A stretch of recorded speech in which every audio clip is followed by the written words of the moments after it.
So for me, you know, empowerment can come from your own adversities, but what you can create with it is unbelievable.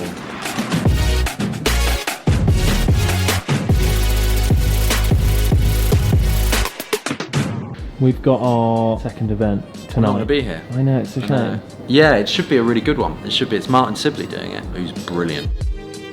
Doing a great job showcasing what someone can do despite disability, because it doesn't stop Martin doing anything. Disability is massively underrepresented in society. It's a much higher percentage of the population than you see on advertising. We're always trying to close those gaps, and so any time that you can listen to someone like Martin, then brilliant. This is not 0.01% of the population that we're talking about. If 20% of your audience feels unrepresented, they're not going to come and buy from you. Brands should do it, one, because it's the right thing to do, but two, because it will help their business by doing it.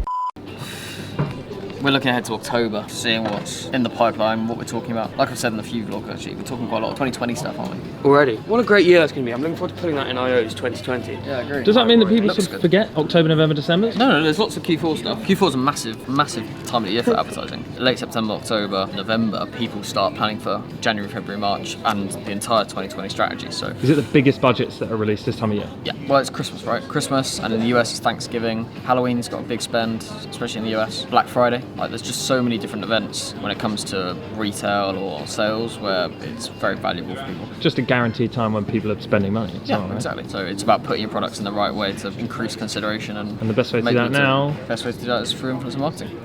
Can you all just do this with your laptop? Just all do it at once. What fairground game activity would you all be?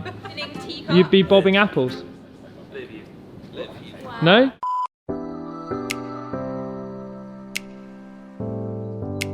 Pizza delivery? Oh, lovely. I'll take that. It's getting busy. I imagine you've gone around and talked to people already. People recognising you? I just called a legend. Well, they're Chicken legend. They're obviously mistaken. There's a lot of new people. That's faces. great. I just want to introduce myself because I'm a big fan of your vlog. Thank you very much. I watch it online all the time. Oh, you're going to be in it now? We're saying that LinkedIn's so formal nowadays and it's all articles, whereas you guys kind of hooked us with the funny vlogs and then we do actually read your other insights as well. I watch the vlogs all the time, yeah. Okay. Do you enjoy them? Oh yeah, they're amazing. I tune in every day. Every day? Every day.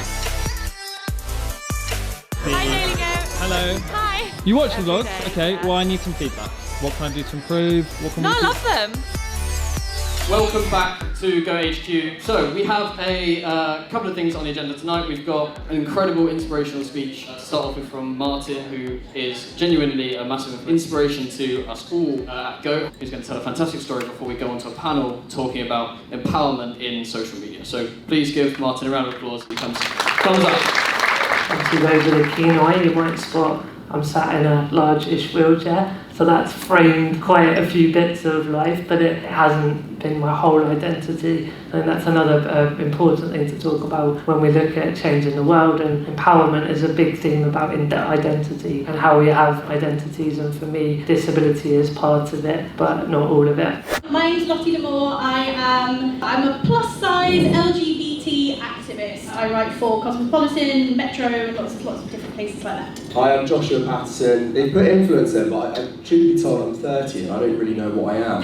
I'm kind of still figuring that bit out, but recently, through a friend's disability, my life has changed and I've started to do a lot of endurance races, raise a lot of money, and it's kind of now become a career as well as a passion. You guys are all here to talk about the power of empowerment and how people are sort of celebrating diversity through marketing. So let's kick off with, how do you each define empowerment and how are you including this in your work?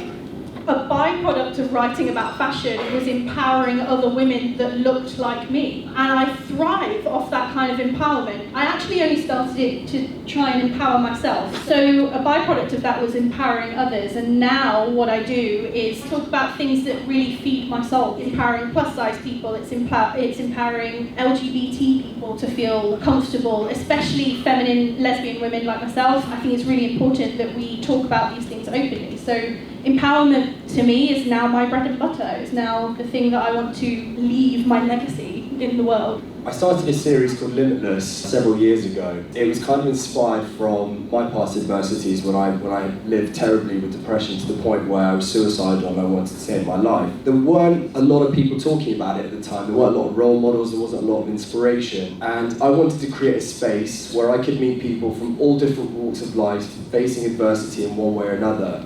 So for me, empowerment can come from your own adversities, but what you can create with it is unbelievable. I guess a few themes for me are definitely, I think empowerment came through social media. I think I talked about previous generations and like the statistics, the kind of that's what you're going to be and that's all there is to it. We now can go on YouTube or Instagram and see people that are that kind of statistic like us, but they're doing awesome things. So I think social media is empowering. Even now when I'm writing a blog, if I get a little bit of writer's block, I always come back to what did I need when I was 15? If I heard that, it would have made life better. And I think that's empowerment as well. It's so funny, I see the vlog every day and now I'm seeing it here, I know, in the flesh, making. in the making, right now. Do you love how there's literally no plans? Literally, just go with it. That's the just best going thing. with the flow. Content every day. I mean, compared to Made in Chelsea, this was a step up, right? I'd say this is the highlight of my life. But the first highlight was when Goat organised a campaign for me to do the Liverpool against PSG match for Nivea. This is top that, I reckon. I heard that someone say that they thought you might be a bit different. I think unfortunately when you do reality, you are stigmatised of being a prick. And I think it's nice when you come to events like this where you can show a different side to you and people are pleasantly surprised. So lovely to meet you. Thank you. I thought it was really good. 2 events down, we're learning things. Like I said, Esme did a fucking great job on the moderation. I think we got the gin levels right. I think the pizza was a lot better than the last food.